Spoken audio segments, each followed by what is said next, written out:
Good afternoon. It is very difficult to speak after witnessing the atrocities that we just saw. I said some time ago at a gathering similar to this that Camp Liberty wasn't a relocation camp, it was a concentration camp. Many of the people in the State Department and Mr. Kobler were very angry that I said that. When I met with Mr. Kobler personally, he upbraided me for saying that. It's an extermination camp. That's what it's become. It's not just a concentration camp. It's become an extermination camp under the auspices of the United Nations and the United States. How awful is that? How terrible is that? What a breach of faith is that? It's very hard to speak today without great anger. Anger at my own government, my own State Department, that numerous times have promised these people protection just to sit back and not have the courage to even say a word when human beings are being exterminated under the auspices of the United Nations and the United States. What has gone wrong with our decency, with our morality? We're here at a very, very critical time. In one of my favorite operas, Fidelio's husband is imprisoned by a horrible oppressor. His name is Florestan. Fidelio, whose real name is Leonora, does everything that she can to liberate him. She dresses up as a man. She works her way into the prison. She gets herself way down in the prison deep below ground. And because of her courage, her determination, because of her ingenuity, her husband, Florestan, is liberated, ultimately, and the oppressor is driven down. Well, my Leonora is Madame Rajavi.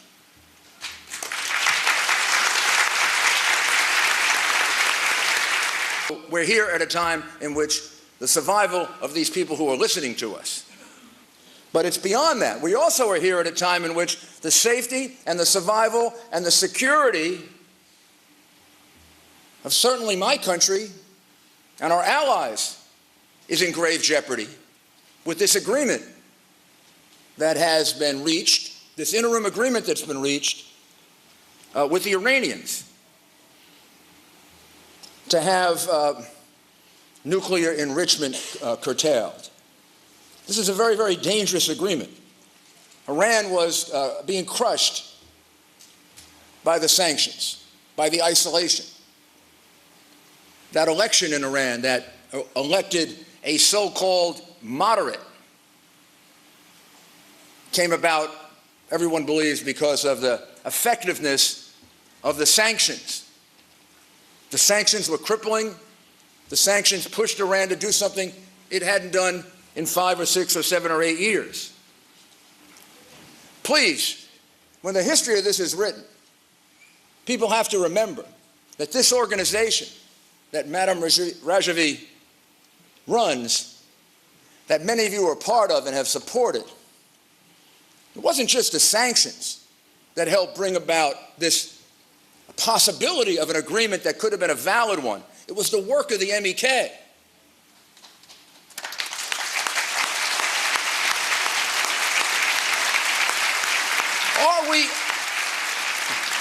Are we ever going to learn anything from history? Or are we constantly going to just keep making the same mistakes over and over and over again? It was your work that in August of 2002 revealed nuclear sites at Natanz and Iraq. You brought that knowledge to the world. That began to crush this phony act on the part of the Iranian regime. And then in 2005, you revealed a site in central Iran under a mountain, deep under a mountain in Fordo, that would allow Iran to enrich uranium and maybe be protected against bombings. It was your work, and I just mentioned two, it was your work that put the lie to what Iran was saying or doing.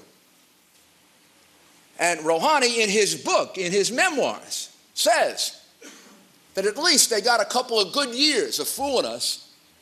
The first thing that shouldn't happen, we shouldn't link together, and I fear my government does this, negotiating with the Iranian regime and abandoning our promises to the people of Ashraf and liberty.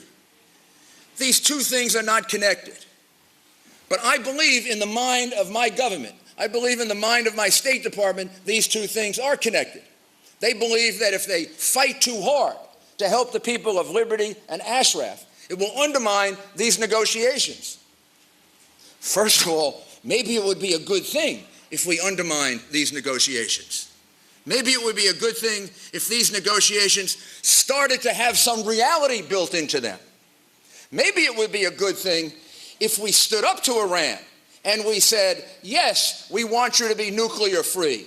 But I tell you what we're not going to do. We're not going to allow you to slaughter people that we promised to protect just to get some kind of possibly useless agreement.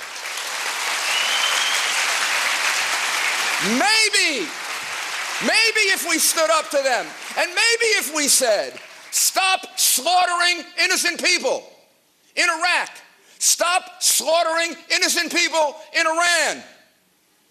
And as you continue to do that, we will not speak to you. And if you continue to do that, you see those sanctions, we'll double them and we'll crush you. Maybe if we spoke to them like that, they would respect us.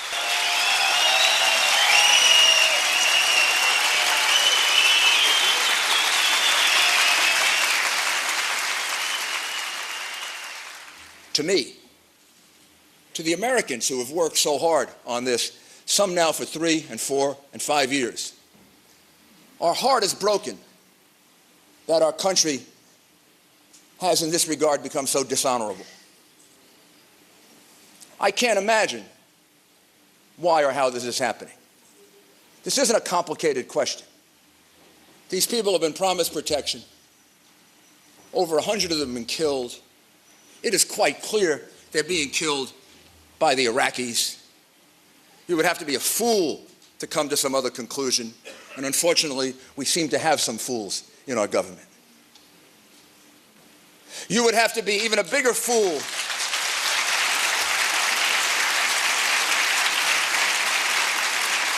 You would have to be an even bigger fool not to realize this is being done on the orders of the mullahs and the ayatollahs.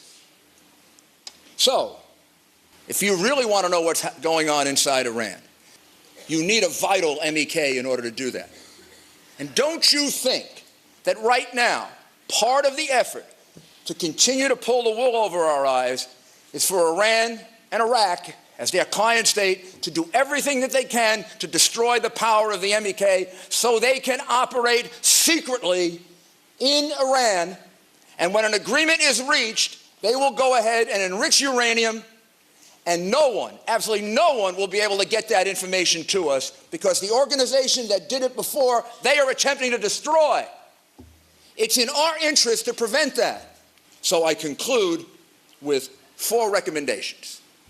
First, and most important, we must uphold our promise. We must keep our promise. There's only one way to keep our promise. The one way to keep our promise is to send American planes to Iraq and take every one of those people who are, I believe, in line for being killed, put them on an airplane and bring them to the United States of America. And then maybe my country can have its honor back again.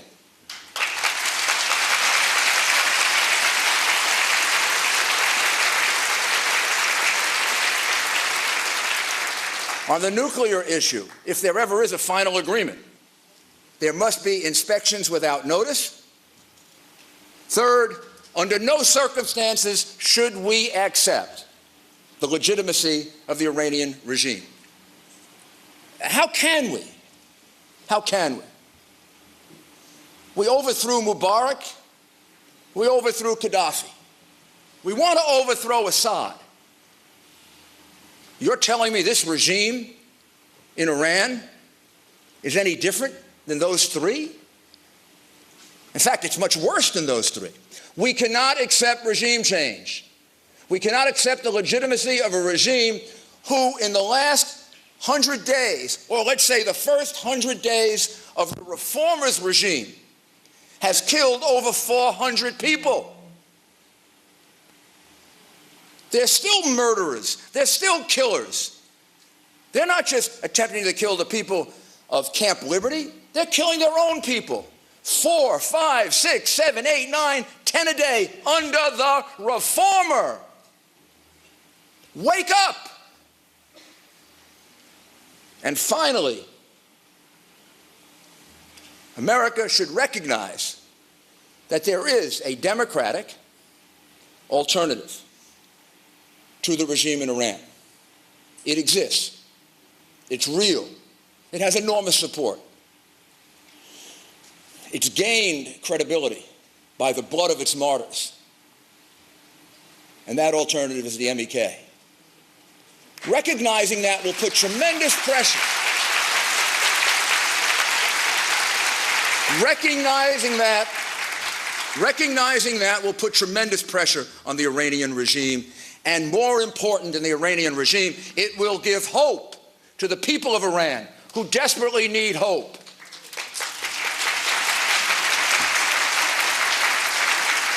All of us are seriously concerned. All of us are there to help. But the people most affected are the people at liberty. And I say to them directly, you're not alone. You're not forgotten. And your sacrifices will be the building blocks on which your great peoples and your once great nation will get reestablished. And you will be the heroes of the future. Under Madam Rajavi's leadership, I know that everything will be done to deliver you, and that the freedom you achieve for your people is going to happen. It's a long road, it's a dangerous road, it's a road that others have traveled.